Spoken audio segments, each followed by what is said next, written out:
So, you guys hyped for the new God of War? Looks incredible. Playing as Laufey in the afterlife? Peak. Peak? It's a laundry simulator. Where is the testosterone? I don't want to play as a 40-year-old woman in this gay game. She's a frost giant who fought Thor to a standstill. I don't care. I play these games to feel like a man. I want to be in a man. I want to feel a big muscular man's body from the inside. You want to be inside a man? No, that came out wrong. No, it came out exactly how you wanted it. We always knew you'd come out of the closet, dude. Congrats! This represents a loud, toxic segment of our community, and we see the same predictable pattern with every major game launch. With God of War Laufey, the next mainline entry, it has already garnered its fair share of controversy because you're playing as Kratos' wife. Look, I share the sentiment of fans who'd rather play as Kratos. God of War was one of my favorite franchises for me growing up, but it baffles me that people think Santa Monica Studios spawned her out of the blue to make Dad of War woke. Let us add some actual nuance here. Hey, I'm the globalcherry and let's have a discussion.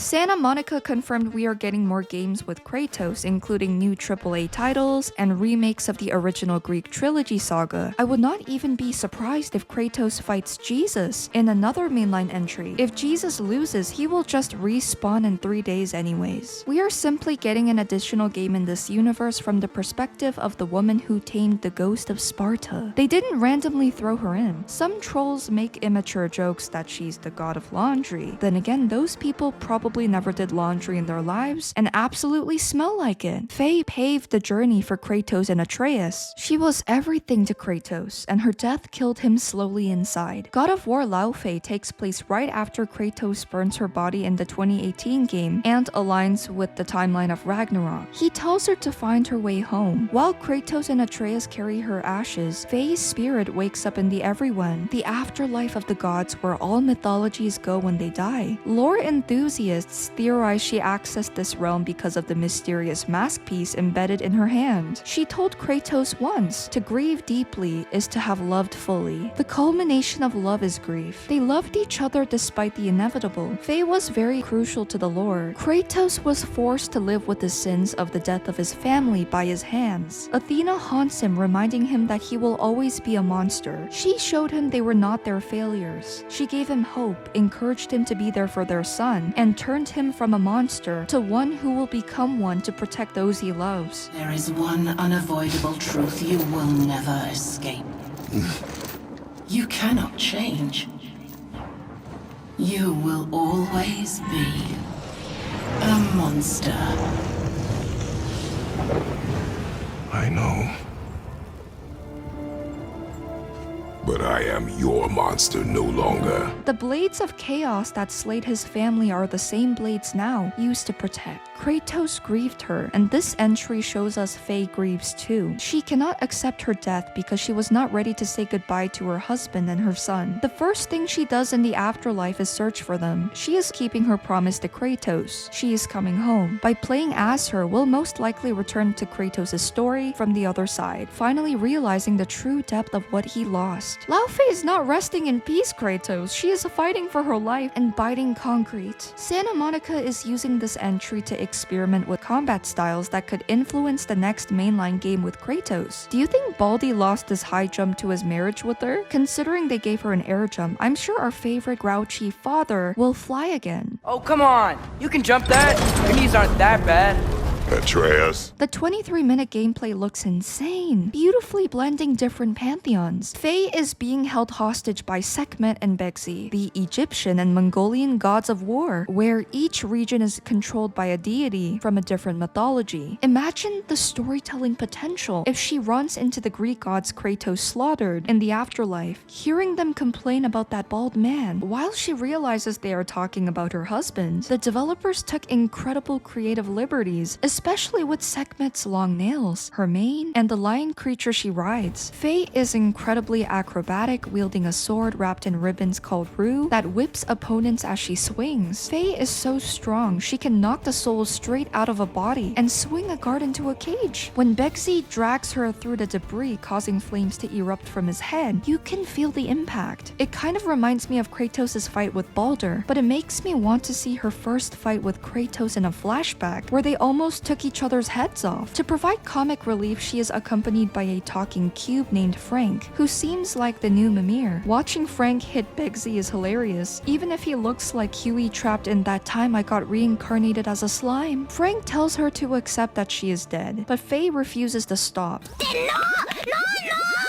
During her escape, she triggers a pink casket explosion and briefly sees a vision of Kratos. Fans connected this to when Kratos reached into the light of Alfheim. This perfectly answers the 2018 lore theory, where Kratos felt her presence in the light before Atreus pulled him out, potentially erasing his memories of the encounter. Fans are hoping we finally see if she was the one who blew the horn to call the world serpent while Atreus was sick. We are finally seeing the intimidating warrior who froze a lightning bolt in Vanaheim while fighting Thor. I will neither understand why people call her ugly, nor show her as an example of what Western women would do to feel better about themselves. She looks one-to-one with her actress Deborah Ann Wool, and Deborah is pretty. Trolls are screenshotting bad frames just to flame her, much like the LARPers who claim Tomb Raider shouldn't have women, which instantly exposes them as gaming tourists. Like, we don't want Call of Duty to have women characters, we don't want God of War to be about women, Tomb Raider shouldn't be about women. You and I have played as women and men for decades. I will play as any character as long as they are interesting. It makes no sense why God of War Laufey is being pitted against Evie from the new Stellar Blade game, Blood Rain. A centuries-old frost giant is not comparable to a young adult heroine. Fictional pixels should not determine the value of Western women versus Asian women. And let's be clear, I have nothing against Stellar Blade, even though I haven't played Stellar Blade. Evie actually caught my eye with her awesome Ghost in the Shell-like suit, hooded cape, intense eyes, deep voice, petite stature, and tomboy look. And no, it is not just about the booty cheeks, you absolute gooner. And I'm an ass girl. Blood Rain faced criticism because critics claimed Evie looks too young. The Korean studio Shift Up clarified they wanted to make her younger to connect to the audience. Now hold up before you call Chris Hansen. I don't think they meant it that way. I think they meant the audience would love a short, cute, and stylish heroine who is tough in a fight. As for the tight suits, from my knowledge, it's part of their branding. Also, looking young does not equate to a child. The art style reminds me of Final Fantasy, so I might take an interest in the lore for Blood Rain and Evie's character. She kind of reminds me of a tomboyish, shorter version of Yuffie, but with the brooding personality of Cloud. In the name of the Father!